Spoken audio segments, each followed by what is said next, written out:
We recently stayed at the Wild Dunes Resort here in South Carolina. It's close to Charleston and it's about 4 hours away from Charlotte, and that's where we live. We have chosen the Wild Dunes Resort because it's a part of the Hyatt.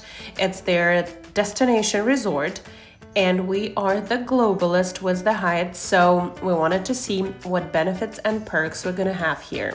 Throughout this video, I will show 3 different types of accommodation we have stayed at.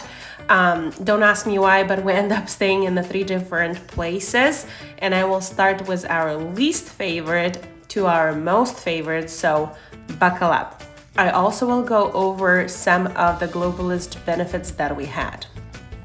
This resort has multiple accommodation types with 2 different hotels. One is a boardwalk inn, another one is a sweetgrass inn, and then some residences, which are apartment style accommodations. We are starting here at the residence building B, which is their simplest layout of the room, if you will. Even though they are called residences, it's a very similar setup as their hotels, and you will see here in a second. 219B, all of the accommodations we have stayed with had 2 queen beds. Here at Wild Dunes Resort, you are getting a wristband or the bracelet that opens your doors and then gets you an access to the pool, gym, and things like this. So this is 219B, Building B, residence side. The accommodation style is 2 queen bed. This particular room has no balcony. You will see later on in the video with the different accommodations. We had the balcony. This one had no balcony and the view wasn't that great.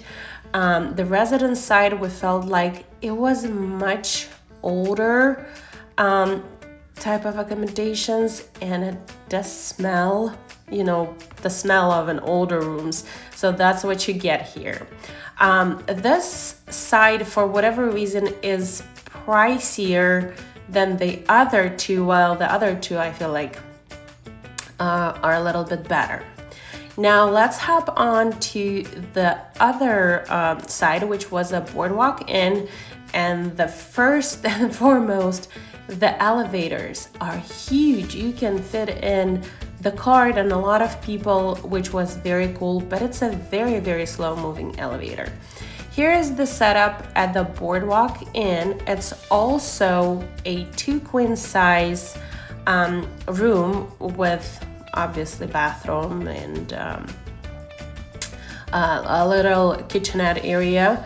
You'll see here in a second. Here you go. 2 queen bed size. And a much nicer view with an actual balcony. I like this room much more than the residence side. The view we got in the boardwalk inn was overviewing adult-only pools. Those 2 pools are adult-only.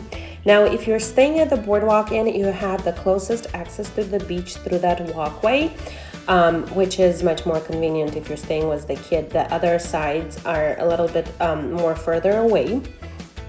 Now, let's hop on to the Sweetgrass Inn. Here I'm showing a pool, which is a kids-friendly. It has a hot tub. It's very nice. So we're able to use a $300 semi-annual credit back, bringing the total cost down to $500 for 2 nights. Now, as part of that booking, we also got $100 towards a room charge, whether for dining or the spa, and the $60 daily for the breakfast. They also have like a early check-in and late checkout that is available upon the hotel discretion. We did get a 4 p.m. checkout, but I don't know if it contributed to the hotel collection booked with the Amex Platinum or our Hyatt Globalist status. The room at Sweetgrass Inn, we were able to book using 20,000 Hyatt points. Considering it's a $400 per night stay, it wasn't too bad of a redemption. Plus, when you book with points as the Hyatt Globalist, you also get a free parking, which is in this resort is $35. The last residence stay we booked as the cash stay. This is a little letter, and now these are the coupons. I want to pause here for a second and tell you about those coupons. As the Globalist, you're supposed to get a free breakfast for 2 adults and 2 kids, and that's what I've booked. However, in this resort, they give those coupons, and I was told they're no longer using it, and I should be charging my breakfast to the room and get the deduction back at the end of the stay. Now I'm still waiting for the adjustments to the final bill, so I'll let you know how it goes. I only was able to get like 4 or 5 coupons because they were completely out of them. Here's also the letter about Amex Hotel Collection. You can pause and look at it. Now let's talk about all of the dining that we did throughout our stay.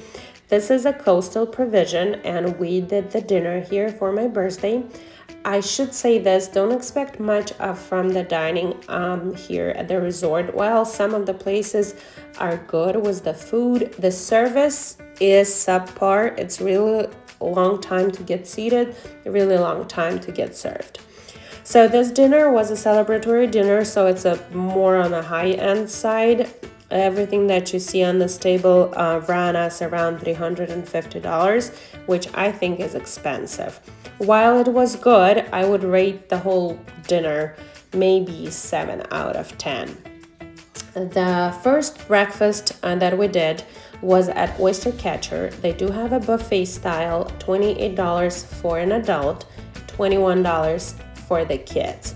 You have an option to order off the menu or do the breakfast buffet.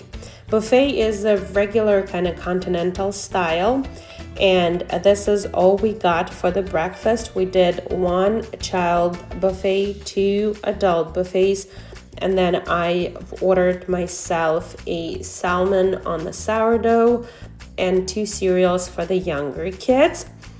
The food was good for the breakfast, okay? However, this whole experience with this particular dining was around $160 for the breakfast. Of course, traveling with the kids, you have to splurge on some sweets, which we did. Go to the sweet shop and got the kids an ice cream. Ice cream run about $13 for 2 scoops of ice cream, which was okay. The ice cream was okay, all right? I think all the kids enjoyed it and liked it. I wouldn't complain about that. There is also a Hudson Market next to it where you can get a quick bites. Our second night dinner was at a Laughing Gull next to the pool, next to the Sweetgrass Inn. It's a Mexican/American style place. We got a family style fajitas and some quesadillas and chicken nuggets for the kids. The whole dinner was good, and it cost us about $160 for the food and 3 beverages. And our last breakfast was back at the Coastal Provisions, and we got 2 kids style breakfast and 4 adult style breakfast.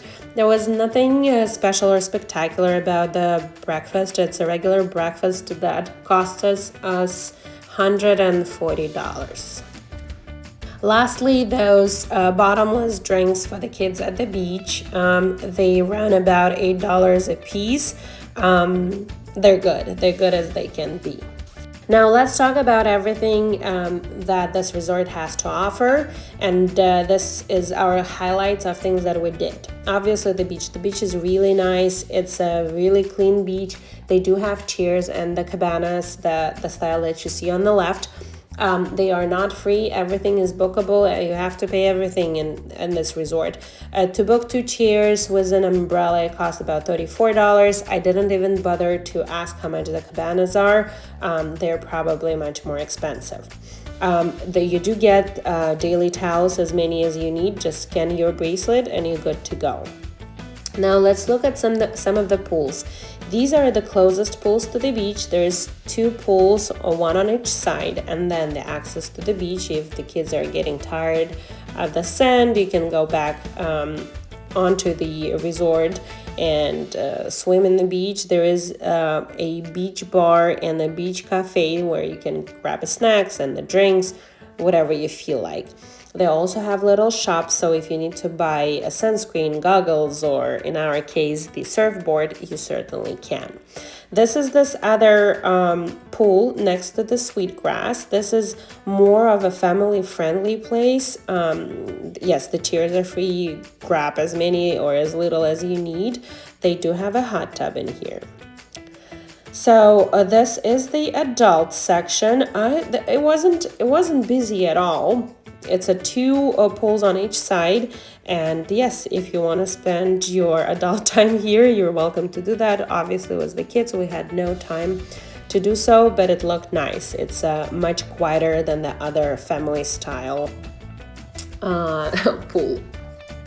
Here's also one of the reasons I wanted to come here, because I'm an avid tennis player, and I really like resorts that have a tennis court.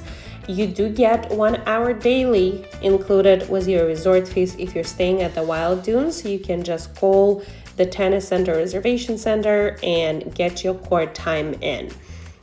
This is also where the kids' playground is at. It's right behind the tennis courts. So again, with the kids, we have 3 kids. It was really nice to have an option to take them to the kids' playground. You'll also have a lot of walkways and little ponds and things to see. You can actually rent a bike or just have a walk, the hike, whatever you are up to. This resort also does run some type of activities. One night it was a bingo night, another one was building a castle on the beach. So if you're into it, follow along. There are a few fireplaces or fire pits, if you will, that you can enjoy during the evening. The pools are open until 10 p.m. by the way. Little play stations for the chess checkmates. They do have some table games if you want to use them, which we didn't do much because our kids wanted to spend more time at the pool or the beach. All in for all, this is our second stay here at the Wild Dunes Resort. We really like this place. It's a bit pricier, and this year I feel like the service was not that great as the first time 5 years ago, but it still was a great stay. Overall, I think for the 6 people, we've spent roughly $1,200 for the weekend. I hope you enjoyed this video, and I hope it helps you to make the decision if you're planning on coming here. Bye!